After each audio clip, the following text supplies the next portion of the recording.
Кыргыз эли нечендеген кылымдар бою, миңдеген сууну кечип, далай бийик ашуу ашып, ушул күнгө чейин өзүнүн тилин, дилин жоготпой жашап келди.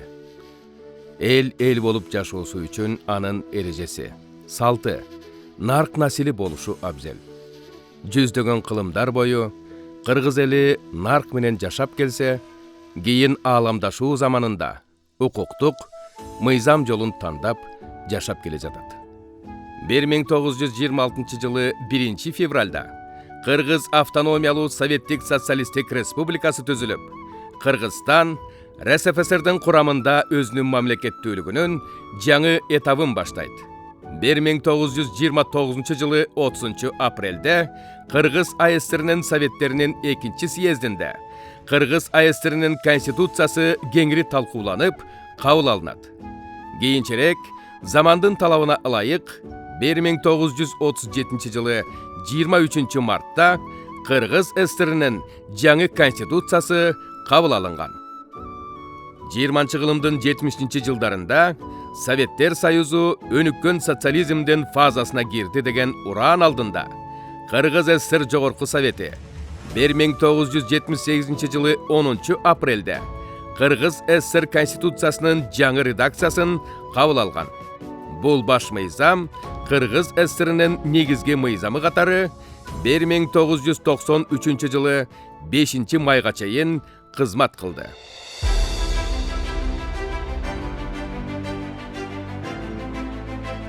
1990 жылдын 15 декабрында кейін Кыргыз тарыхына легендарлуу парламент деп кирген парламент тарихи бир чечим кабыл алды. Бул чечимдин аты Кыргыз Республикасынын суверендүүлүгү жөнүндө деген декларация кабыл алынды. Мына ошол декларацияда эгемендүү суверендүүлүккө кадам жасап жаткан мамлекетибиз өзүнүн символдорун иштеп чыгышы керек. Бул символдору деген желек, герб, гимн, улуттук валюта жана башкалар. Жана ошондой эле суверендүү мамлекет өзүнүн жаңы конституциясын иштеп чыгышы керек деген чечим кабыл алынган. Шилтеш керек эгемендүү мамлекет болуп деп. Комиссиянын мүчөлөрү бардыгы жерлерге барып, депутаттар дагы анан элдин пикирин угуш керек болуп атат. Өздөрүнүн шайлоочулары менен жолугушуп, комиссия өзүнчө иштеп атса, сунуштарды юротдел бар эле жогорку кеңеште. Ошол юротделде сортточубуз. 92 жылы июндун башында жумушчу топ түзүлдү. Профессор Леонид Исидорович Левитин, президенттин кеңешчиси, ага мүчө болуп юстиция министринин биринчи орун басары Касаков Серикул Касакович кирди. Управлениянын начальниги Мукар Шалтакович Чолпонбаев кирди. Президенттин аппаратынын юридикалык бөлүмүнүн башчысы Нарымбаев Данияр Илич кирди. И мен 5 киши. Кайсы өрөндөн кандай маселелер боюнча сунуштар болуп атат. Ушул бир топ кагаз жүзүндө келгенде ооз-экиде айтылып атты.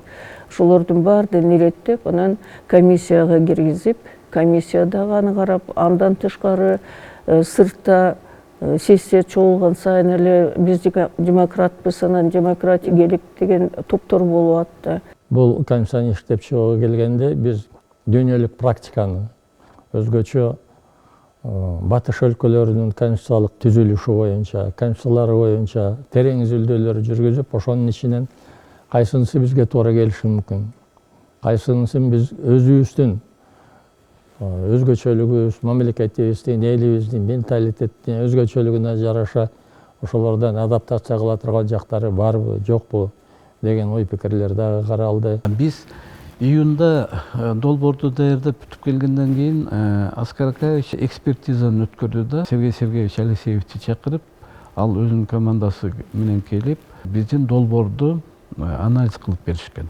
макташкан.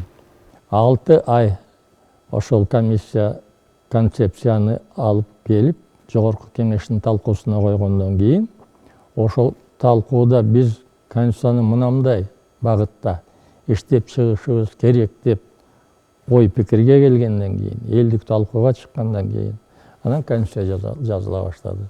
1993 жылы 5 майда кабыл алынган баш мыйзам чындыгында бул баягы биз европалык тажрыйбадан алганбыз да.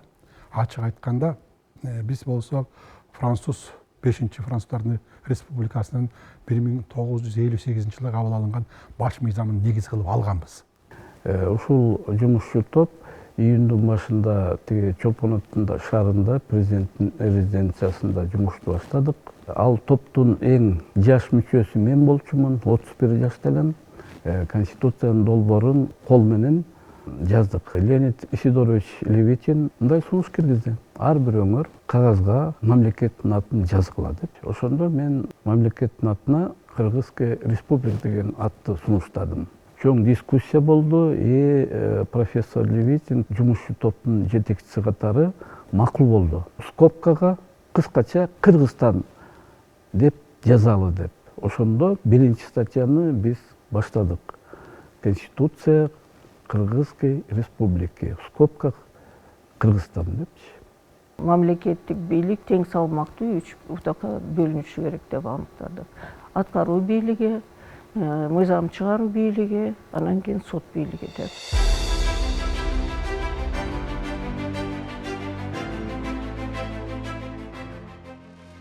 Кыргыз Республикасынын Конституциясы.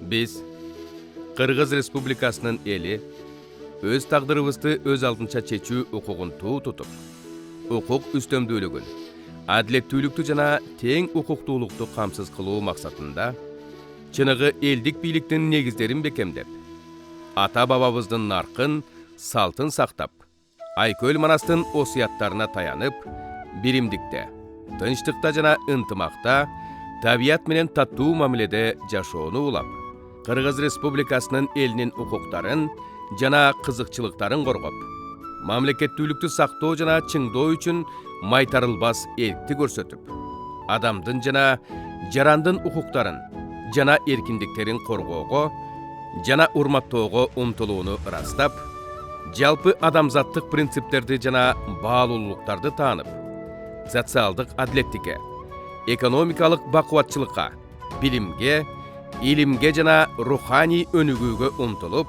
элдин эркиндиги үчүн курман болгон баатырларды эсте сактап, азыркы жана келечек муундардын алдында мекен үчүн жоопкерчиликти түшүнүп, ушул Конституцияны кабыл алабыз. Бул Конституцияны кабыл алаарга биз 2 жолу элдик талкууга чыгардык. Ошол жыйындарга миллиондон ашык киши катышып, 100 миңге жакын киши талкууга катышкан. 10 миңге жакын ар түркүм сунуш пикирлер айтылган болчу. Өтө кыйынчылык менен өттү биздин конституция. Кээ бир моменттерде мындай ой пайда болчу да, что бул конституция кабыл алынбай калышы мүмкүн деген ойлор да болуп атты. Мына ошол көз карандысыз суверендүү демократиялык өлкө өзүнүн биринчи конституциясын 5 май 1993 жылы кабыл алды.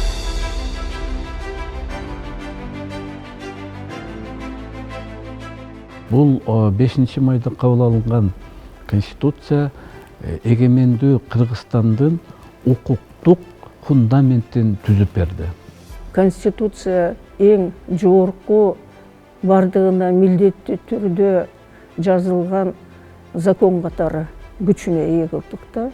Анан кийин ал жерде ачык айкын жазылган Кыргызстанда жергиликтүү бийликтен баштап бардыгы ошол конституциянын чегинде гана, ошол конституцияда жазылган эрежелерге баш ийиш керек. Бизди сынап чет мемлекеттен көп эксперттер, өкүлдөрү келип атышты, кээ бирөөлөр кызыгуу менен, көп чынын айтканда сын көз менен карап. Анан келип өздөрү көрүшүп, кийин анан Кыргызстанды дагы ошол чыныгы биздин өрөөндөгү демократиялык аралча экен деп атка конбодук, билесиңердер.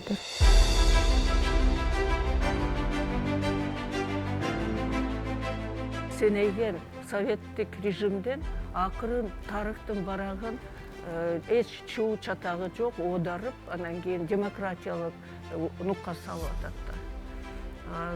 Демократиялык шарттан мурда жашабаптырбыз да.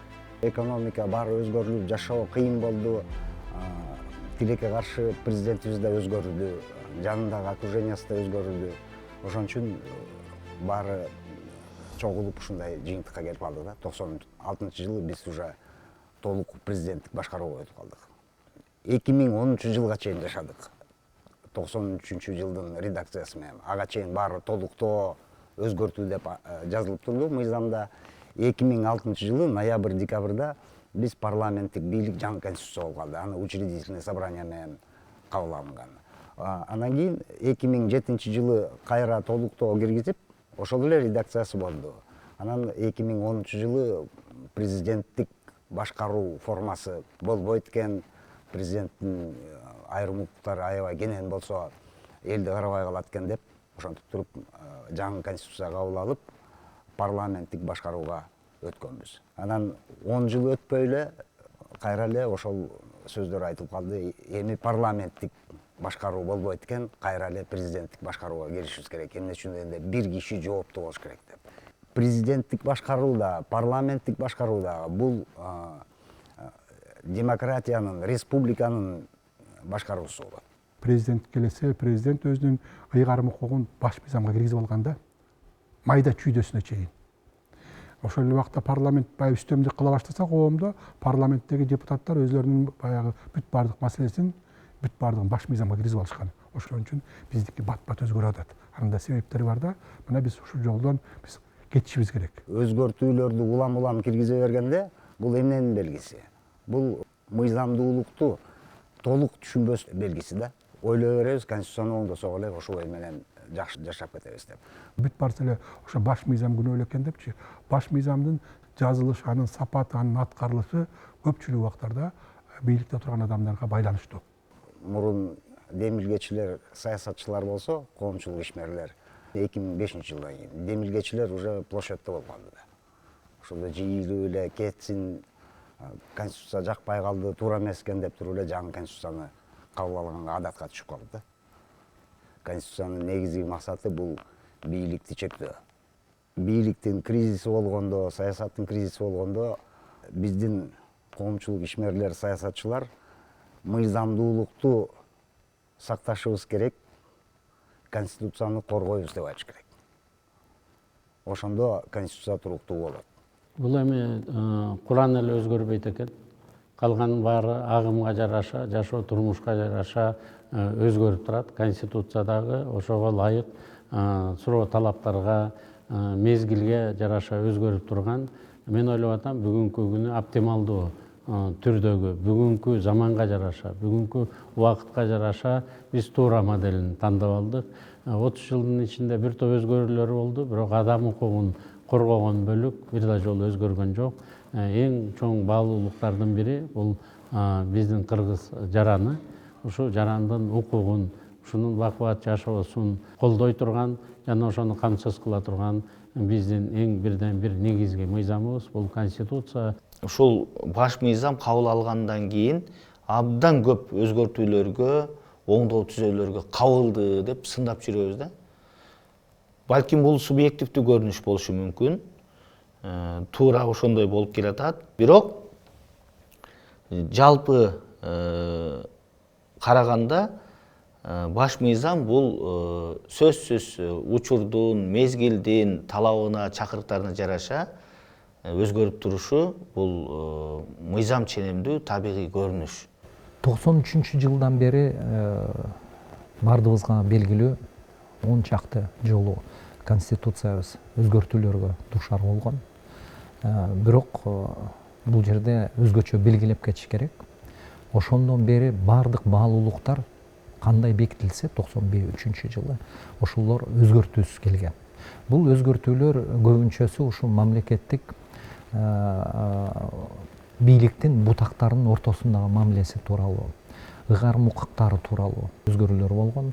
Ал эми мындай жалпысынан караганда мамлекетибиздин демократиялык принциптер, укуктук принциптер, адамдын укугу жана эркиндиги бул эң чоң баалуулук деген принциптер өзгөрүлгөн эмес.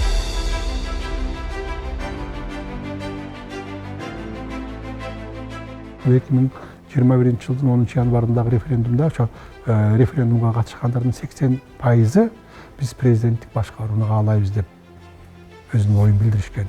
Ошону эсепке алып туруп биз ушунага президенттик башкарууга ылайыкташкан баш мыйзамды биз жазып чыктык. Референдумдун жыйынтыгы менен кабыл алынган конституция биздин президенттин тарабынан 5 май күнү кол коюлган.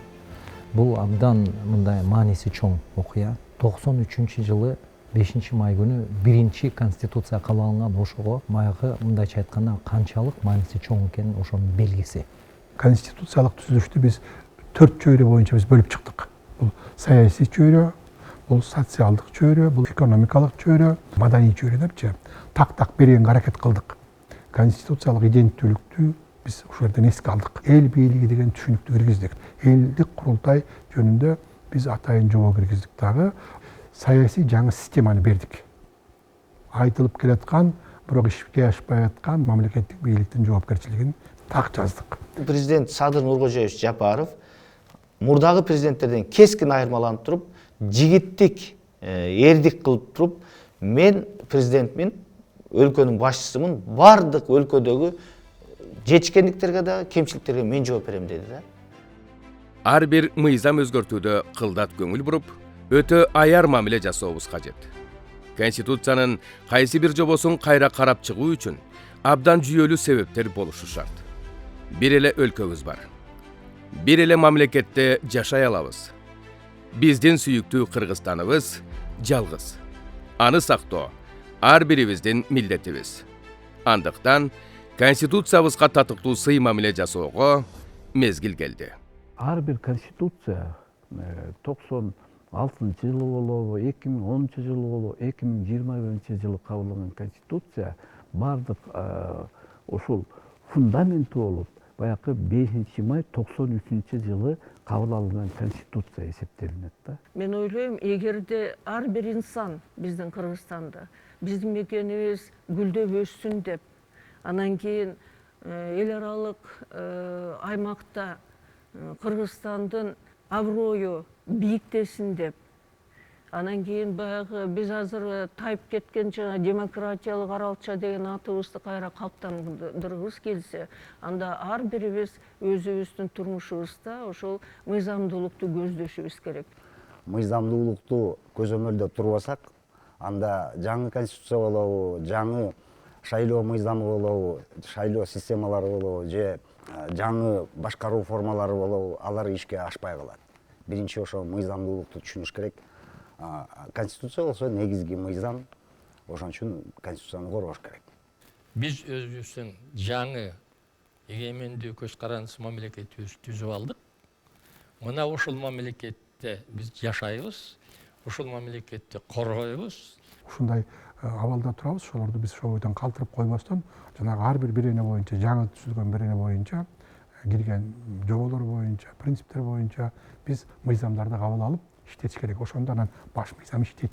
Көрдүңөр, мына мен айткан экинчи этабы баш мыйзамды ишке ашыруу бул өтө чындыгында оор, көп убакыт талап кылат, көп эмгекти талап кылат. Бул үчүн мамлекеттик бийликтин баардык органдары иштеш керек. 30 жылдык өзүнүн тарыхы бар Кыргыз мамлекетинде ойлоп атам, биздин конституциябыз бийликтин тең салмактуулугуна, элдин бакубат жашоосуна бир топ жакшы өбөлгөлөрдү түзүп берип келген, жана мындан ары түзөт деп биз ишенебиз. Бардык мыйзамдар ошо баш мыйзамга шайкеш келиш керек. Ошонун негизинде биз жашап, өсүп, өнүгүүгө багыт алышыбыз керек. Мен бүгүн тагдырдын буйругу менен, эл журтумдун эрки менен алдыңарда туруп, баш мыйзамга, конституцияга кол койдум. Силердин ар бириңерге, жаш кары дебей, ар бир уул кызыбызга кайрылып жатамын. Биз эгемендүүлүккө жетишкен жылдары оңду солду урунуп, изденүүнүн жолунда болдук. Бирок тарых тарабынан бизге изденүү үчүн чегерилген убакыт аяктады. Кудай буйрса, бул кыйынчылыктан да жолун таап чыгып кетебиз. Болгону күнү түнү дебей талыкпаган эмгек жана эрк керек. Андай эрк бизде бар.